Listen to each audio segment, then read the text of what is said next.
एकाच गोष्टीसाठी हे अंगराज भानुमतीची मुक्तता कर म्हणतोय. शल्यराज, भानुमतीची मुक्तता होणे नाही. का म्हणून? एकाच कारण, मित्राला दिलेला शब्द सत्य करण्यासाठी अंगराज कर्णाने पावलं उचलली.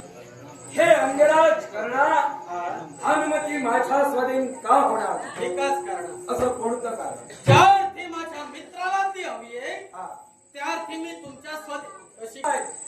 ती सुयोधनाला हवी आहे बोलण्याचा म्हणजे अर्थ एकच, ज्या अर्थी स्वयं मंडपातून त्यानं तिचं हरण केलंय अर्थात ती आता त्याला हवीच असेल.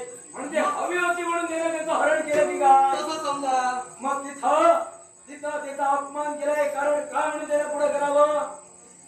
शल्यराज, प्रथमतः मला सांगा, काय आपला भाचा सुयोधन, या सुयोधनानं भानुमतीचं हरण केलं, ते भरलेल्या स्वयं मंडपात.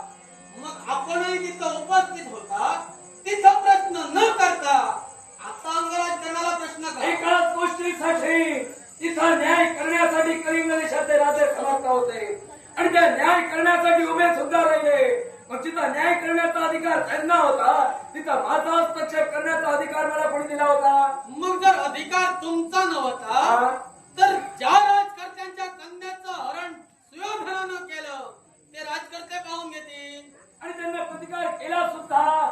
तिथं तू पाहिलंस ना? मग ते राजकर्ते जर पाहून गेले असतील तर त्यांना सहकार्य आणि माणुसकीच्या नात्यानं मी तुझ्या समोर आलोय. मग त्यांनी जर पाहून घेतलं असेल तर दुर्योधनाने तिथं हरण केलं होतं, दुर्योधन पाहून घेईल, तुला त्याचा पुरता का? एकच कारण असतं, काय ते? ज्यावर ते माझ्या मित्राच्या बाबतीत काय केलंय तुम्हाला ज्ञात आहे, मग त्या मैत्रीच्या नात्यासाठी मी काय करावं? प्रथम एक कारण ठरव. तिनं अपमान केला म्हणून हरण केलं की तिला आवडत होती म्हणून हरण केलं? हे पहा, काय ते? हे पहा सगळं काय ते पाहत नाही, तुम्ही पाहतच आलात म्हणून तुम्ही फक्त पाहतच होता, अन्य काहीच केलं नाही. कारण भरलेल्या स्वयं मंडपात जर तुमच्या मते सुयोधनानं जर अधर्म केला असेल तर ज्यावेळी आपल्या नेत्रासमोर अधर्म घडतोय आपण पाहतो आणि त्यावेळी जर आपण गप्प राहिलो तर त्या गप्प राहणाऱ्यापेक्षा अधर्मी दुसरा कोणी नाही. धर्माच्या गोष्टी मी करतच नाहीये.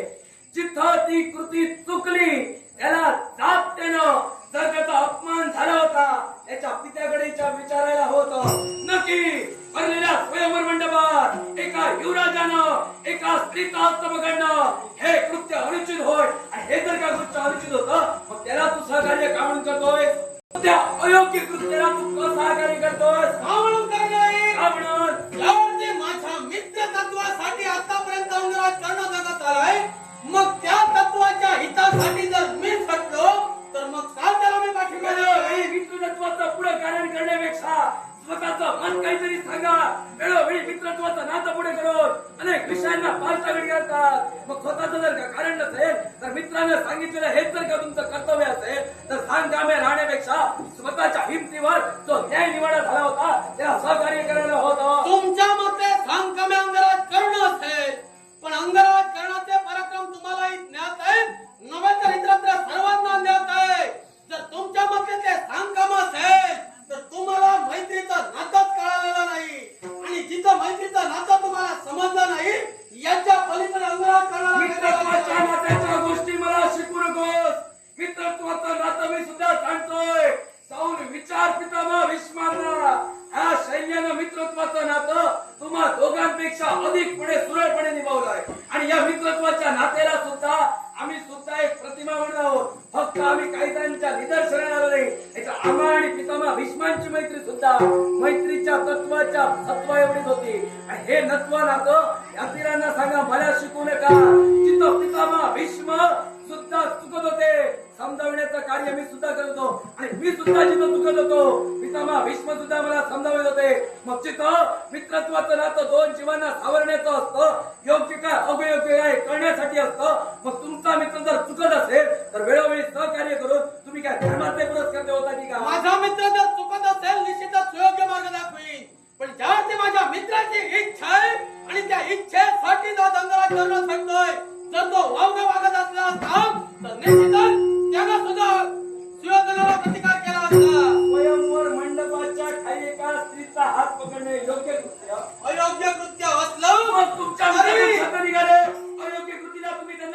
विचारला होता मग का जा विचारला नाही? मला सांगा, काय ते कृती महत्वाची की हेतू महत्वाचा?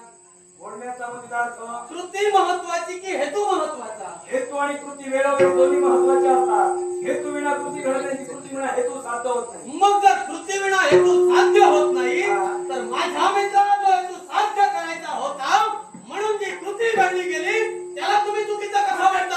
अपहरण करण्यासाठी आलेला की काय? कसं समजा? असं समजा नको, ठामपणे सांग. अपहरण करण्यासाठी आला होता की स्वयंवराला पदाचा मान देण्यात आला होता? आता त्याचा जाब तुम्ही तुमच्या भाच्याला विचारा, कारण कृती त्याच्या हातून घडली आहे.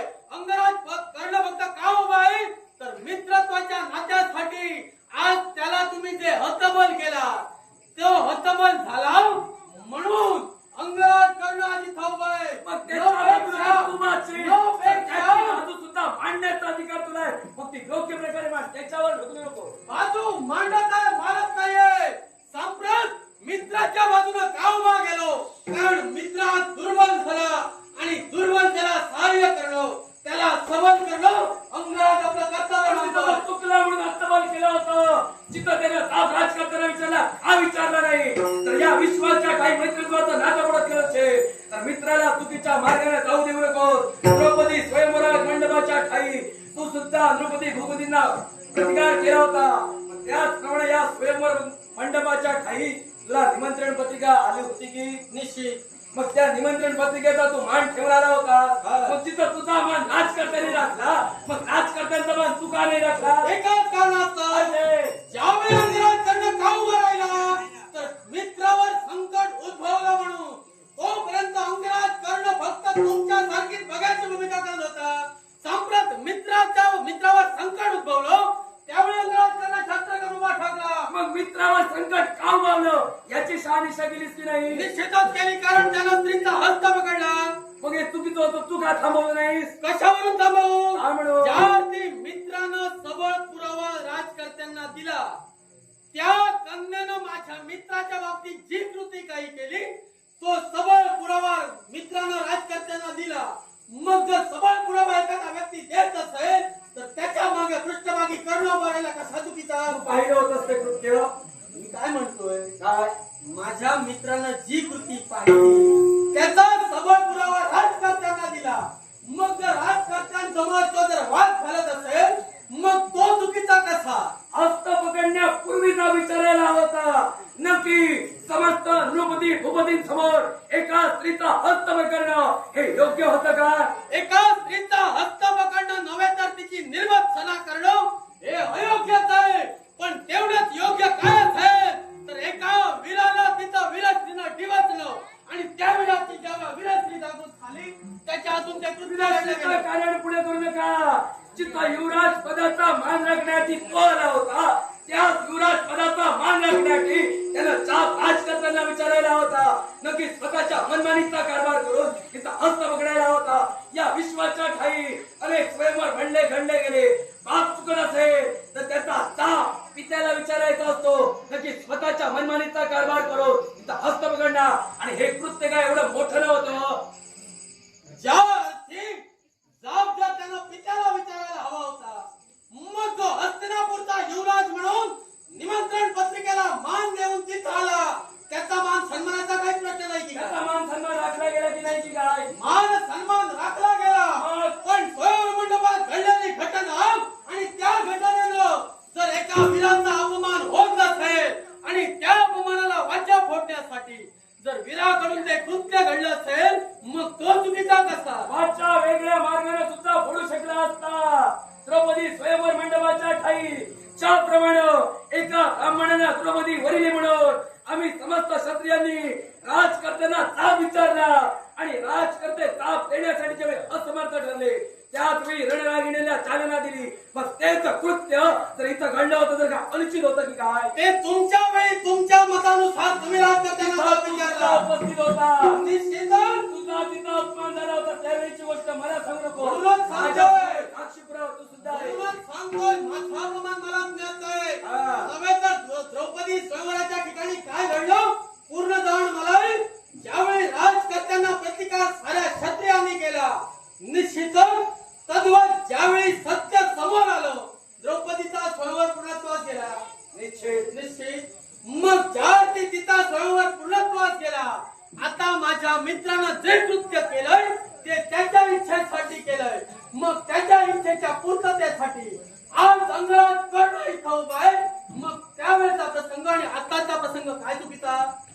गोष्ट तिथं स्वयंवर पूर्ण झाल्याच्या नंतर मी चाप विचारला. मग तो चाप तिच्या मनाचा अधिकार होता. ती कोणताही वर निवडू शकली असती. मग तो स्वयंवर पूर्ण झाल्याच्या नंतर चाप का म्हणून विचारला नाही? मग त्यावेळी जाब विचारला. आता गप्प का राहिला? कोण? जर स्वयंवर मंडपात स्वयंवर पूर्ण झाल्यानंतर आपण जर राजकर्त्यांना जाब विचारला असेल तर ब्राह्मणाच्या वेशात जे काही तिथं घडलं ते जर असत्य वर्तन असेल याचा जाब तुम्ही विचारला. मग आता सुयोधन तुमच्यासाठी कुणी परका नव्हे. मग जर तुमच्या भाच्याकडून असं कृत्य घडतं त्यावेळी तुम्ही गप्प का? त्याला चाप विचारण्यासाठी त्याच्या मागोमाग गेला होतो आणि तो चाप त्याला विचारला असताना त्याला हत्तभर या शैल्याला करावं लागलं. काय चुकलं माझं? वास्तविक कनिष्ठ चुकत असेल तर ज्येष्ठांना मार्ग दाखवावा. तो दाखवतोय ना.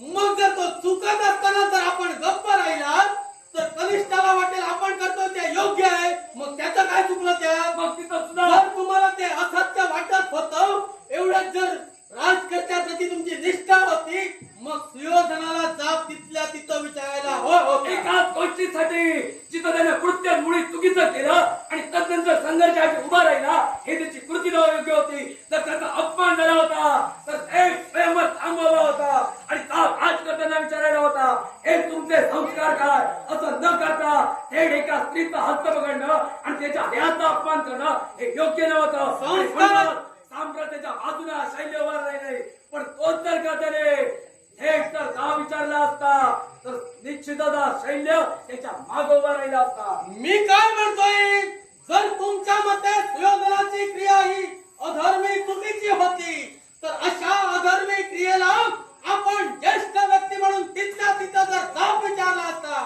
जर त्याला प्रतिकार केला असता तरच मी म्हटलं असतं तुम्ही सत्याच्या बाजूने आहात. म्हणून त्याच्या पित्याला सुद्धा त्याला प्रतिकार केला. तुम्ही तिथं गप्प का राहिलात?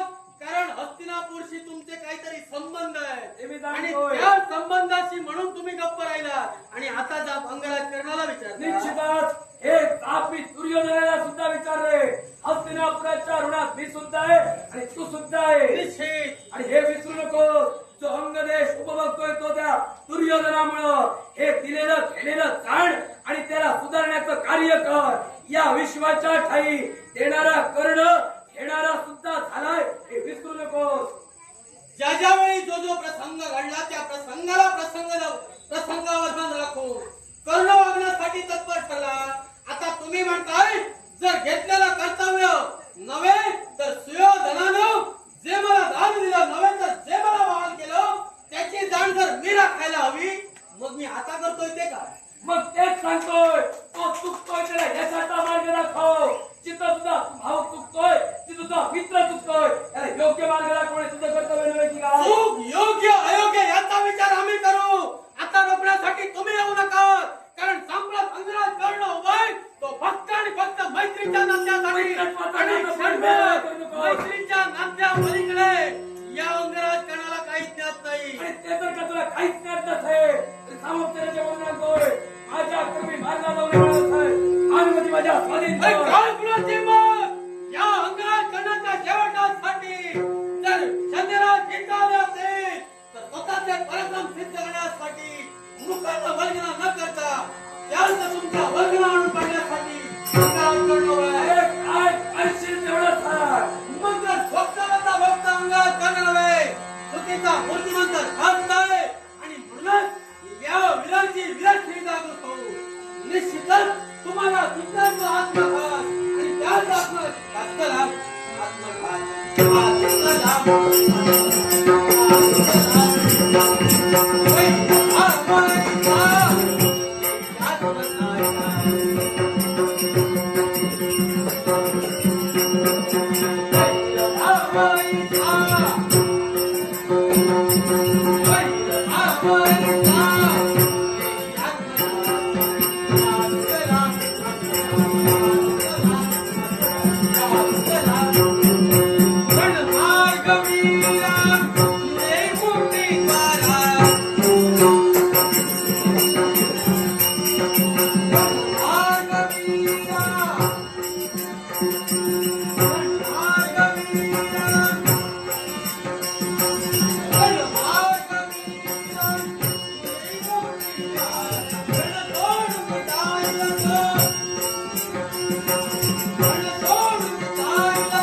दोन दिवसांची नाती